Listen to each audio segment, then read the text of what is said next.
ఓం శ్రీ గణేశాయ నమః. శ్రీమాత్రే నమః. శివాయ గురవే నమః.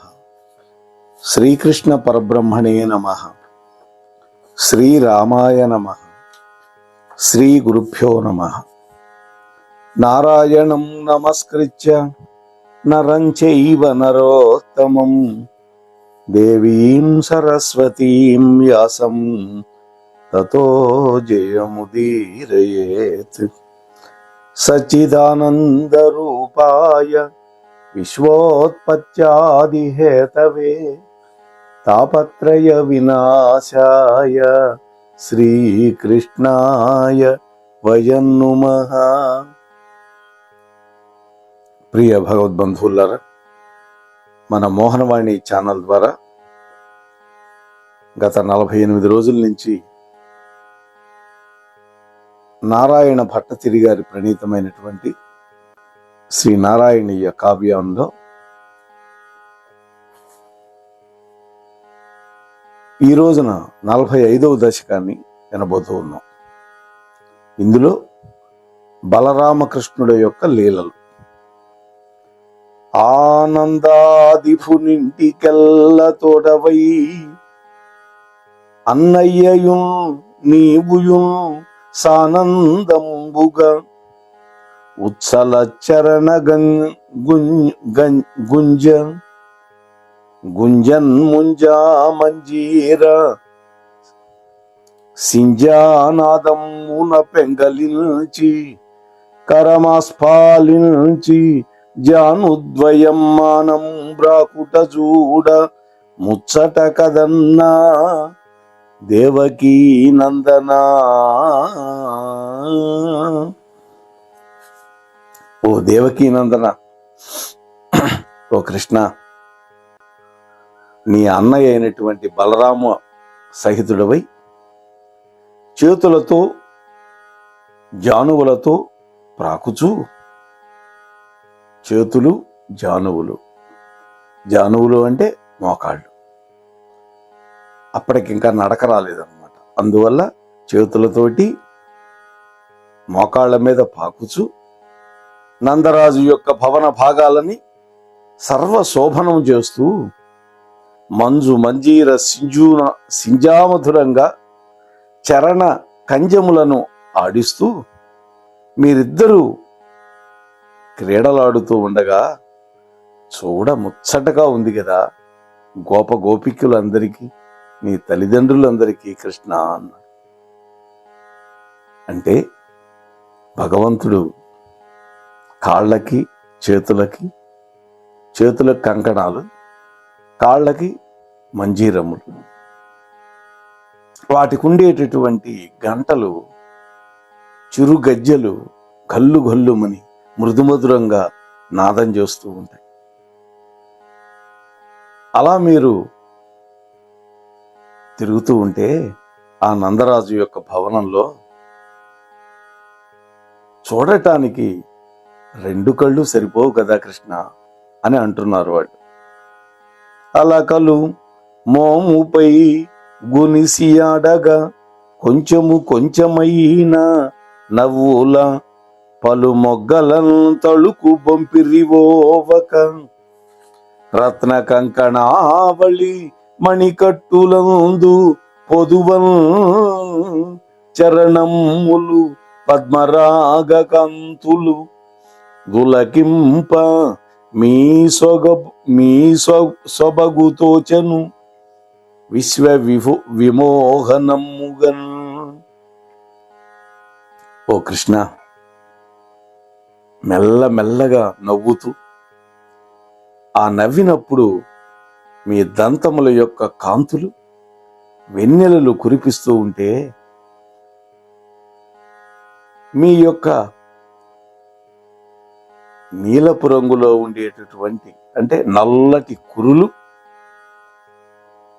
మీ ముఖం మీద పడుతూ ఉంటే, పారాడుతూ ఉంటే, మీ పాదాంబుజుల యొక్క సొంపు గోచరిస్తూ ఉంటే, మీ యొక్క భుజముల నుండి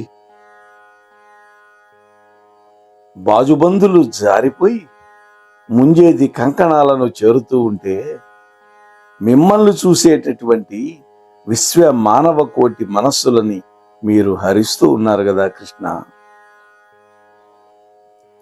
భుజాలకి భుజకీర్తులు పెట్టుకుంటారు. ఆ భుజకీర్తులు జారిపోయి ముంజేతికి ఉన్న కంకణాల దగ్గరకు వచ్చేసినాయి. మణికట్టు దగ్గర నుంచి యువతలకు జారదు కంకణం. ఈ భుజకీర్తి మాత్రం జారిపోయి నేరుగా వచ్చి కంకణాల దగ్గరకు వస్తున్నాయి. అలా మిమ్మల్ని చూస్తూ ఉంటే ఈ ప్రపంచంలో ఉండే మానవులందరూ తమ యొక్క మనస్సులని హరిస్తూ ఉన్నారు కదా మీరు కృష్ణ. వింతలుగుల్కు కందొవలు విచ్చి కనల్ వ్రజహీట మెల్ల మీ చెంతన్ చప్పటల్ సరువ చిర్నగవుల్ తొలుకంగ దూకి కేరింతలు గొట్టుచు పొరిపారి వదనాబ్జము ద్రిప్పిచూచు చింతింతనరాని త్రిప్పి చూచుచు ఇంతింత అనరాని ముద్దు ఘటించిరి మీ బలరాముడివును. ఓ కృష్ణ, నందవ్రజంలో ఉన్నటువంటి గోపాలకులందరూ కూడా వేడుకతోటి కళ్ళప్పగించి మీ వెంటపడి చప్పట్లు చరుస్తూ నవ్వుతూ పరుగెత్తుతూ మీ యొక్క ముఖ కమలాల వెనక్కు తిప్పి మీరు చూస్తూ ఉంటే కృష్ణుడు బలరాముడు వెళుతూ ఉన్నారు పారాడుతూ. అప్పుడు గోపకులు వేడుకతోటి చూస్తూ ఉన్నారు, చప్పట్లు కొడుతూ ఉన్నారు. ఎవరా చప్పట్లు కొట్టిందని వెనక్కి తిరిగి చూస్తూ ఉన్నారు. అటువంటి వెనక్కి తిరిగి చూసినటువంటి మీ ముఖ కమలముల యొక్క కాంతి, మీరు చూపించేటటువంటి పరమాద్భుతమైనటువంటి బాల విలాసాలు మాకు అందించేటటువంటి వేడుక అపూర్వం కదా కృష్ణ అని వాళ్ళు ఆనందపడుతూ ఉన్నారు. ఏ జన్మలో పుణ్యం చేసుకున్నామో సాక్షాత్తు భగవంతుడైనటువంటి వాడు మా నందరాజు యొక్క భవనంలో తిరుగాడుతూ ఉంటే మోకాళ్ళ మీద చేతుల మీద ఆ చూడగలిగినటువంటి అదృష్టం భాగ్యం మాకు కలిగింది కదా, మేము అదృష్టవంతులం కదా అని వాళ్ళు అనుకుంటూ ఉన్నారు. లీలగా ప్రాకూచును పడుచు లేచుచు మేనులు ధూళి బృంగ మిమ్మోలిన చూచి లేనగవులుని మునుల్ కైమోడ్పు వెట్టగా జాలిగదల్లు ఎత్తికొని చక్కగా నక్కున చేర్చి ముద్దులను తెలుచుండ్రు చిత్తము విలీనముగా అరమోట్పు కన్నులను. ఓ కృష్ణ, ఆ తర్వాత మీరు నడక మొదలుపెట్టారు. అప్పటి వరకు పారాడినటువంటి వాళ్ళు రోజులు గడిచే కొద్దీ నడక మొదలుపెట్టారు. ఎలా నడుస్తున్నారు మీరు? బుడిబుడి నడకలు నడుస్తూ ఉన్నారు, చెరచెరా నడుస్తూ ఉన్నారు, మధ్య మధ్యలో పడుతున్నారు, లేస్తున్నారు. 1 సంవత్సరం పిల్లలు మన ఇంట్లో కూడా నడుస్తూ ఉంటారు, కానీ పడుతుంటారు, మళ్ళీ లేస్తుంటారు. అప్పుడు ఆ మట్టి మీ శరీరానికి అవుతూ ఉంది కదా, మీరు కావాలని మట్టిని పూసుకొని, అంటే పంకరహితులు పాపరహితులు అయినటువంటి మహర్షులందరూ కూడా ఆకాశాన్ని నుండి ఈ దృశ్యాలను చూసి నవ్వుతూ మీ యొక్క మానుష వేషాలను చూసి 2 చేతులు మోడ్చి నమస్కరిస్తూ ఉంటే క్రింద పడిపోతారేమో అనే భయం వల్ల మీ తల్లులైనటువంటి యశోద రోహిణి మాతలు మిమ్మల్ని ఎత్తుకొని అక్కున చేర్చుకొని ముద్దు పెట్టుకుంటూ ఉంటే మీరు ముచ్చటలు చేకూరుస్తూ ఉన్నారు కదా వాళ్ళందరికీ. జగన్నాయకుడైనటువంటి ఆ పరమాత్మ, ఆయన పాన్పైనటువంటి బలరాముడు ఇద్దరు భూలోకంలో నందుడు ఇంట ఆ విధంగా పడుతూ లేస్తూ ఉంటే వాళ్ళను చూసి మహాతపస్వులు ఆకాశం నుండి చూస్తూ ఉన్నారు. అలాగే వాళ్ళు చిరునవ్వులు చిందిస్తూ ఉన్నారు. మీరు ధరించినటువంటి మానుష వేషాలని చూసి మీకు నమస్కరిస్తూ ఉన్నారు. అదే సమయంలో మీ తల్లులు కింద పడిపోతారేమో, మా బిడ్డలు మట్టి అవుతుందేమో వీళ్ళకి అని మిమ్మల్ని ఎత్తుకొని తమ యొక్క అక్కున చేర్చుకొని ముద్దులు పెట్టుకుంటూ ఉంటే మీరు అందరికీ కూడా ముచ్చటలు చేకూరుస్తూ ఉన్నారు కృష్ణ. అది కదా వాళ్ళ భాగ్యం. ఈ సంఘటన చూసినటువంటి, అంటే ఇలా పడుతూ లేస్తూ ఉన్నటువంటి తమ పిల్లల్ని వాళ్ళు ఎత్తుకోగానే ఏం జరిగిందిట? యశోదకి వెంటనే పాలు చేపినట. అప్పుడు తమ యొక్క స్తన్యాన్ని ఇచ్చారట. వాళ్ళు ధన్యులైపోయినారు. మధ్యలో ముగ్ధహాస మధురమై వచ్చిరానటువంటి మాటలు మాట్లాడుతూ ఉంటే ఆ తల్లులకి అగ్గలమైనటువంటి ఆనందం కూరుస్తూ ఉన్నావు కృష్ణ. నీ యొక్క నెమ్మోము చూసి అపరిమితమైనటువంటి ఆనందభరితులు అవుతున్నారు కదా నీ తల్లి, బలరాముడు తల్లి. ఆ పిల్లల్ని ఎత్తుకున్నారు. ఎత్తుకోగానే వాళ్ళల్లో మాతృభావం పొంగి పొరలింది. దానికి సంకేతంగా వాళ్ళ యొక్క స్తనముల నుంచి పాలు స్రవించడం మొదలుపెట్టింది.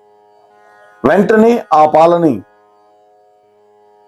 కృష్ణుడికి బలరాముడికి ఇచ్చారు యశోదామాత, అలాగే రోహిణీ మాత. అప్పుడు నువ్వేం చేశావు? అప్పుడప్పుడు మధ్యలో ముద్దు మాటలు మాట్లాడుతూ ఉంటే నీ యొక్క నవ్వు మొహాన్ని చూసి నీ తల్లులు అపరిమితమైనటువంటి ఆనందానికి, అవధులు లేని ఆనందంలో మునిగిపోయారు కదా కృష్ణ. ఏమిటయ్యా నీ లీల?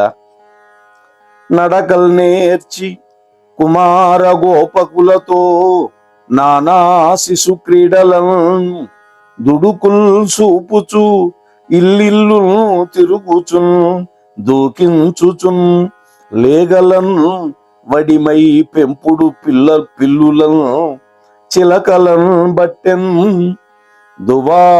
దువాళించు మీ యొడుపుల్ సూచుచు నవ్వి పట్టుదురు మిమ్ము ఉత్సాహులయ్యి గోపకుల్. ఆ తర్వాత మీరు మెల్లమెల్లగా తప్పటడుగులు వేస్తూ నడక నేర్చుకొని మీ యొక్క తోటి బాలురతోటి ఇరుగు పొరుగు వాళ్ళ ఇళ్లలో ఆడుతూ పాడుతూ బాల చాపల్యంతో పెంపుడు చిలకలని పిల్లులని లేగ దూడలను వెంబడిస్తూ ఉన్నారు. వాటి వెంట పరుగుతూ ఉన్నారు. అల్లను నవ్వుతూ ఉండేటటువంటి ఆ గోపకుల చేత మధ్యలో ఆపబడుతూ మీరిద్దరూ కూడా అద్భుతమైనటువంటి ఆనందాన్ని చేకూరుస్తున్నారు కదా ఆ నందగోకులంలో ఉండే గోపాలకులందరికీ.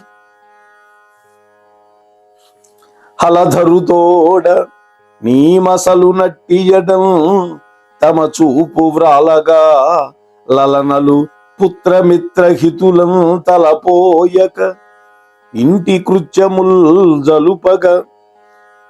జలుపగరాక కోర్కె కొనసాగగా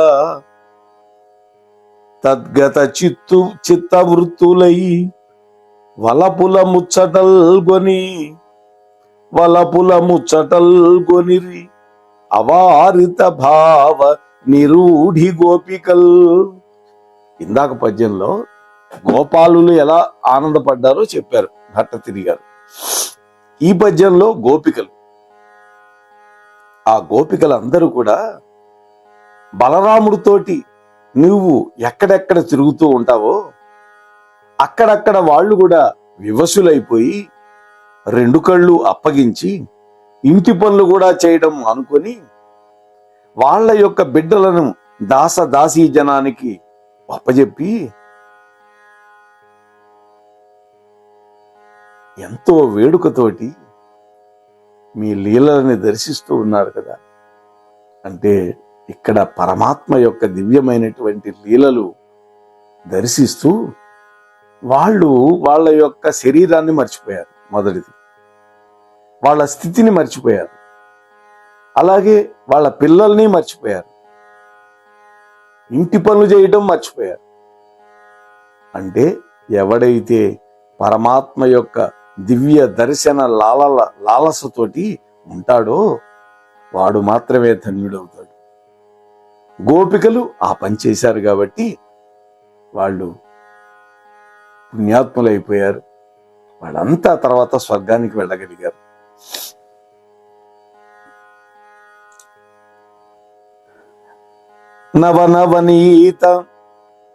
నవనవనీతమింద యదునందన కొమ్మన కొమ్మలందరందవిలి గ్రహించుచు కలపద్మంబుగా పాడుచు చక్కనాడుచు యువతులు వెట్టునేతులయు తిని మిగడపాలు బొజ్జనింతువు నవపక్మముల్ గొలిపి తోయజనేత్రలు బుజగింపకన్. ఓ కృష్ణ, అప్పుడే తీసినటువంటి వెన్న దాన్ని నవనీతము అంటారు. ఇక్కడ ఏమంటున్నాడు భట్టతిరి గారు? నవనవనీతము అన్నాడు. అంటే ఇంకొక ఉపసర్గ వేశాడు. అసలు నవనీతమే అప్పటికప్పుడు తీసింది, నవనవనీతము కొత్తగా అప్పుడే తీసినటువంటి వెన్నపూస ఆ గోపకాంతలు అందిస్తూ ఉంటే అందుకుంటూ అవ్యక్త మధురంగా కుణిరాగాలు తీస్తూ అల్లలల్లన నటిస్తూ జాలికొని యువతులు నీకు తినిపించేటటువంటి ఆ వెన్న ముద్దలు తింటూ అప్పుడే కమ్మగా కాచినటువంటి ఆవు పాలను త్రాగుతూ విహరించావు కదా కృష్ణ అంటున్నాడు. ఆవు పాలు కాయటం అంటే ఇవాళ ఏదో మనం గ్యాస్ పొయ్యి మీద పెట్టి హైలో పెట్టి 2 నిమిషాల్లో దింపేయటం కాదు. అది కాదుట. దాలిగుంట అని ఒక గుంట ఉంటుంది, అందులో పిడకలు పేరుస్తారు. దానికి అగ్ని రగిల్చి దాని మీద కుండ పెడతాం. ఆ కుండలో పాలు పోస్తారు. నిదానంగా కాగుతుంది. అలా కాగి కాగి కాగి కాగి ఎర్రడాలుగా మారుతాయి, తెల్లటి పాలు కాస్త. ఆ పైన మేగడ కొడుతుంది. ఆ పాలు తాగుతూ ఉంటే కలకండ కలుపుకొని దాని రుచే వేరు. ఆరిన తర్వాత ఆ పాలను గనక తోడు వేస్తే వచ్చేటటువంటి గడ్డ పెరుగు యొక్క రుచి ఎంత చెప్పినా కూడా తక్కువే. ఆ తర్వాత దాన్ని తోడు పెట్టిన తర్వాత పెరుగు అవుతుంది. ఆ పెరుగుని చిలుకుతారు చక్కటి పెద్ద కవ్వంతో. అప్పుడు ఆ పైన వెన్న తయారవుతుంది. అప్పటికప్పుడు వచ్చినటువంటి వెన్నని ఆ గోపకాంతలంతా వచ్చినటువంటి కృష్ణ బలరాములకి గోప బాలులకి ఇచ్చేవాళ్ళట. మొదట్లో ప్రేమగా ఇచ్చారు వాళ్ళు. ఆ తర్వాత వాళ్ళు ఇవ్వటం మానేస్తే వాళ్ళు లేనప్పుడు కుండల బాగా కొట్టి గందరగోళం చేశాడు కృష్ణుడు.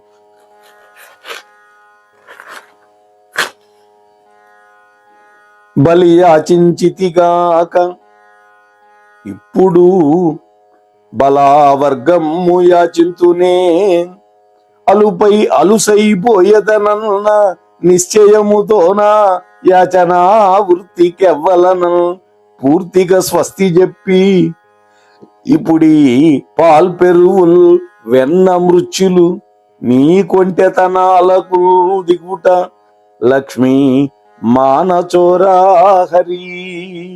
ఆహా, గతంలో బలిచక్రవర్తిని వామనుడిగా యాచించాడు 3 అడుగులు. ఆ తర్వాత సమస్త భువన భాండాలు ఆక్రమించాడు. అదే విధంగా ఇప్పుడు కూడా నేను ఈ జన్మలో ఈ కృష్ణావతారంలో కూడా అవలల ముందు చేయి చాచి యాచించటానికి నిశ్చయించి కాబోలు స్వామి, ఇంకా నేను యాచించాలా? వీళ్ళ దగ్గర చేయి చాపి గత జన్మలో నేను యాచించాను బలిచక్రవర్తి దగ్గర, అదే పని ఇప్పుడు కూడా ఈ గోపకాంతల దగ్గర కూడా చెయ్యాలా అని నిశ్చయించాడు పరమాత్మ. అలా చెయ్యను అనుకున్నాడు. అనుకొని ఆ యాచనా వృత్తికి స్వస్తి చెప్పి ముచ్చట గొలిపేటటువంటి చోర వృత్తితోటి పాలు, పెరుగు, నెయ్యి, వెన్న అన్ని కూడా దొంగతనం చేయటానికి పూనుకున్నావు కదా కృష్ణ అంటే, పరమాత్మ నవనీతము అంటే మనస్సు, వాళ్ళ యొక్క మనస్సులను హరించాడు. అంతేకాదు వాళ్ళ మనస్సుల్లో ఉండే దోషాలను కూడా పోగొట్టాడు స్వామి. వాళ్ళ యొక్క పాలు, పెరుగు, వెన్న అన్ని కూడా దొంగిలించి, పెరుగుల్నేతులు దొంగలించి తినని గోపి ముగ్ధ చిత్తములం దిరవుంగాంచవు కోపముల్ వగవు తండ్రి సర్వ విత్తములం హరించి తావల ముంచి ఎత్తెదవు బ్రహ్మానంద పాదోధిలో కరుణా సింధుడవు వేలుకో గదరనన్ ఏలుకో గదరనన్ కైవల్య దీక్షా గురు. ఆహా, ఏమి పద్యమో చూడండి. ఏమంటున్నాడు భట్టతిరి గారు? కృష్ణ, నువ్వు పాలు పెరుగులు దొంగలించినా కూడా ఆ గోపల్లెలో ఉండేటటువంటి గోపిక రత్నములు అందరూ కూడా వాళ్ళ హృదయాల్లో రోషమునకు గాని శోకమునకు గాని అవకాశం లేకుండా పోయింది. అంటే పరమాత్మ దొంగిలిస్తున్నా వాళ్ళకి రోషం కలగలేదు, శోకం అంతకంటే కలగలేదు. అంతేకాకుండా వాళ్ళ హృదయాలనే దొంగిలించి హర్ష సింధువునందు ముంచెత్తావు కదా, అంటే ఆనందం అనేటువంటి సముద్రంలో ముంచెత్తావు వాళ్ళ హృదయాలని దొంగతనం చేసి. ఓ గురువాయూరప్ప, అటువంటి నీవు నా రోగాన్ని శమింపచేయవా తండ్రి అంటున్నారు. ఈ విధంగా ఈ యొక్క దశకంలో కృష్ణ బలరాములిద్దరూ తమ బాల్యంలో పారాడేటటువంటి వయస్సు దగ్గర నుంచి మొదలుపెట్టి నడక వచ్చిందాకా చేసినటువంటి అద్భుత లీలలన్నీ కూడా ఇందులో శ్రీ నారాయణ భట్టతిరి గారు మనకు చెప్పారు. రేపటి రోజు కృష్ణ పరమాత్మ యొక్క దివ్యానుగ్రహంతో వాళ్ళ తల్లికి చూపించినటువంటి విశ్వరూప సందర్శనాన్ని అవలోకించే ప్రయత్నం చేద్దాం. ఇప్పటి వరకు ఈ ఛానల్ సబ్స్క్రైబ్ చేయకపోతే వెంటనే చేయండి దయచేసి. అంశం మీకు నచ్చితే లైక్ ఇవ్వండి, లైక్ ఇవ్వడం మర్చిపోతున్నా. అలాగే హైప్ బటన్ ఉంటుంది, అది ప్రెస్ చేయండి. అందరికీ ఈ వీడియో వైరల్ అవుతుంది. అంతేకాకుండా మీ కామెంట్ను కూడా పెట్టండి అని మీకు వినమ్రంగా మనవి చేసుకుంటూ, మన అందరికీ కృష్ణానుగ్రహం కలగాలి అని మరొక్కసారి ప్రార్థిస్తూ ముగిస్తూ ఉన్నాను. స్వస్తి సర్వేషాం. మన మోహనవాణి కార్యక్రమాలు మీకు నచ్చినట్లయితే వెంటనే ఒక లైక్ చేయండి, అలాగే కామెంట్ చేయండి, ఎక్కువ మందికి షేర్ చేయండి. సబ్స్క్రైబ్ చేసుకోకపోతే వెంటనే మన ఛానల్కి ఇప్పుడే సబ్స్క్రైబ్ చేసుకోండి. ధన్యవాదాలు.